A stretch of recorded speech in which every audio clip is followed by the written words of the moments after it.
kesempatan kali ini, saya dan teman saya akan membahas tentang integrasi sosial dan reintegrasi sosial. sebelum kami membahas lebih lanjut, izinkan kami untuk memperkenalkan diri terlebih dahulu. Karena Jika tak kenal maka tak sayang. perkenalkan, saya Nigistia Yumetania, nomor absen 18, dan teman saya. Saya Adip Dita, nomor absen 30. Yuk simak video ini lebih lanjut. Yang pertama ada definisi integrasi sosial. Berasal dari bahasa Latin yaitu integer yang artinya utuh. Integrasi adalah pembaruan hingga menjadi satu kesatuan yang utuh dan bulat. Merupakan bagian dari proses sosial yang berupa adanya kecenderungan untuk saling menarik dan saling menyesuaikan diri. Pembicaraan mengenai integrasi sosial menunjuk pada 3 tingkat masyarakat yang meliputi tingkat mikro atau keluarga, meso atau kelompok sosial, dan mikro atau masyarakat bangsa. Nah, proses terjadinya integrasi sosial tidak akan luput dari beberapa faktor, yaitu ada faktor cepat atau lambat integrasi sosial, ada faktor penorong, dan ada faktor penghambat integrasi sosial. Yang pertama adalah faktor cepat atau lambatnya integrasi sosial. Yang pertama ada homogenitas kelompok, yang kedua ada besar kecilnya kelompok, yang ketiga adalah mobilitas geografis, dan yang keempat ada efektivitas komunikasi. Kemudian yang kedua ada faktor pendorong terjadinya integrasi sosial. Yang pertama ada sikap sabar, toleran, dan penuh pengertian menghadapi orang asing serta kebudayaannya. Kemudian yang kedua ada kesempatan di bidang ekonomi yang sama. Kemudian yang ketiga ada sikap terbuka dari golongan penguasa. Yang keempat adanya kesamaan di berbagai unsur kebudayaan. Kemudian yang kelima adanya musuh bersama cenderung membuat masyarakat memiliki rasa persatuan yang tinggi.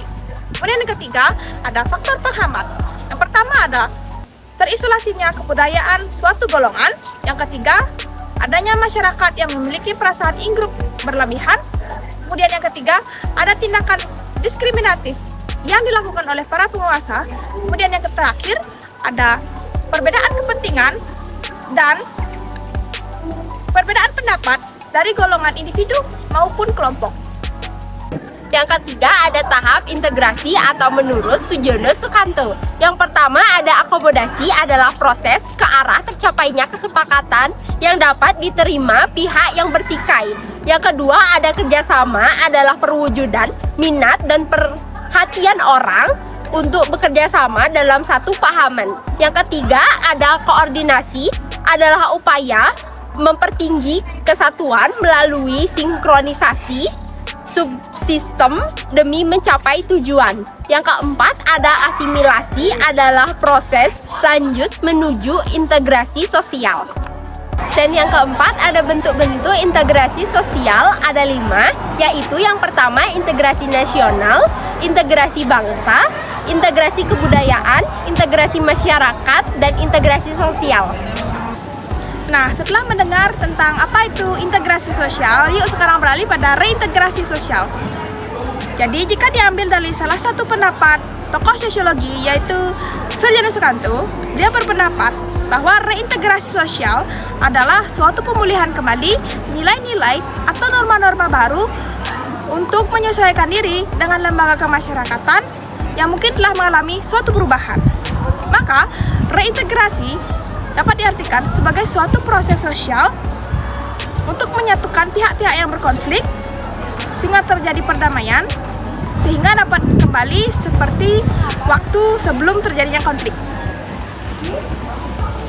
Selain bertujuan untuk melakukan pemulihan kembali di masyarakat, upaya reintegrasi juga memiliki beberapa tujuan penting lainnya, mulai dari meningkatkan kesejahteraan hingga perdamaian dan stabilitas. Beberapa tujuan reintegrasi adalah sebagai berikut. Yang pertama, meningkatkan kesejahteraan dan keselamatan individu atau kelompok yang terasing. Yang kedua, meningkatkan keterlibatan dan partisipasi mereka dalam masyarakat. Yang ketiga, mencegah kembalinya mereka ke aktivitas yang merugikan. Yang keempat, membantu mereka membangun kembali hidup mereka dan memperkuat hubungan sosial mereka. Berikut adalah beberapa hal yang dapat dilakukan untuk mendukung proses reintegrasi, yaitu yang pertama harus dipastikan dulu penyelesaian konflik secara tuntas. Kemudian yang kedua adalah melakukan dialog dan komunikasi intensif antar unsur masyarakat. Kemudian yang ketiga harus menghapuskan segala bentuk diskriminasi yang ada dalam masyarakat. Kemudian yang terakhir adalah merasa bangga sebagai bangsa Indonesia. Ada kalian, setelah melihat video kami, apa sekarang kalian jadi tahu tentang apa itu integrasi dan reintegrasi sosial?